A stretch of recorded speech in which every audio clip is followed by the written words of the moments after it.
killed 4 young black females that were attending church. Approximately 7 or 8 hours later, there was like a day of carnage where other children were killed. So after that significant incident in Condoleezza Rice's life, her father then created some sort of a civic group, and they armed themselves with shotguns to protect their children and protect their churches from domestic terrorists and people who wanted to do them harm.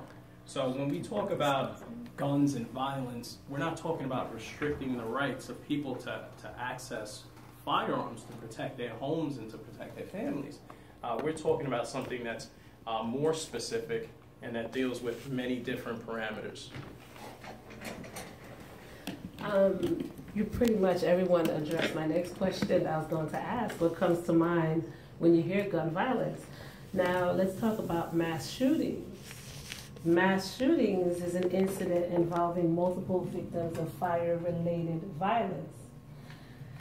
Now, for me, the question that I have, what I ask myself is, why do we live in a society where it takes 17 people to be killed simultaneously, 13 people to be killed simultaneously, for us to have discussions regarding gun violence, gun control, the Second Amendment? I don't think that one life taken at a time, 2 lives taken at a time, or multiple lives being taken simultaneously should really make a difference in the country's stance against gun violence. Well, I think you got to understand that even when I was growing up, and then they call me a millennial, I'm 34 years old, but I think we're both millennials. In your, how old?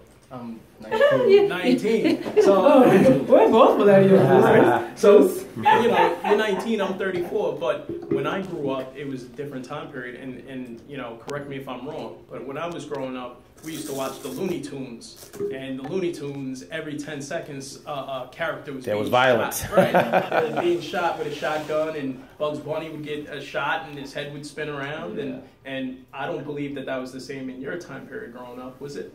Yeah. It was pretty much the same. So with that, I'm just pointing to the fact that in American culture, or even in our cartoons, you saw gun violence. And we kind of became desensitized to the fact that guns actually kill people.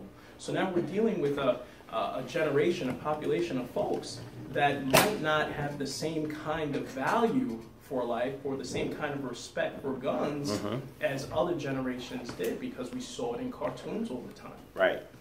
Well, I know that I've heard the argument put forth many times that as you're growing up, you have the cartoons, which were very, very violent in its essence. And then as children became young children and teens, they got into video games, which were very violent, especially initial video games before they became basketball and all that stuff. They were shooting Space Invaders and Pac-Man, eating, and it was just a lot of, in essence, violence. Yeah. So if you have, as a young person, a diet of violence fed you in a very, how should I put it, subliminal way, where it's not something that you really interpret as violence per se, but it's like comedy or entertainment, but in essence violence, then it can lead to desensitization. That's why I think to some degree people argue that that's what's happened to the Dylan Kleboldts of the world and this gentleman Cruz and countless others who were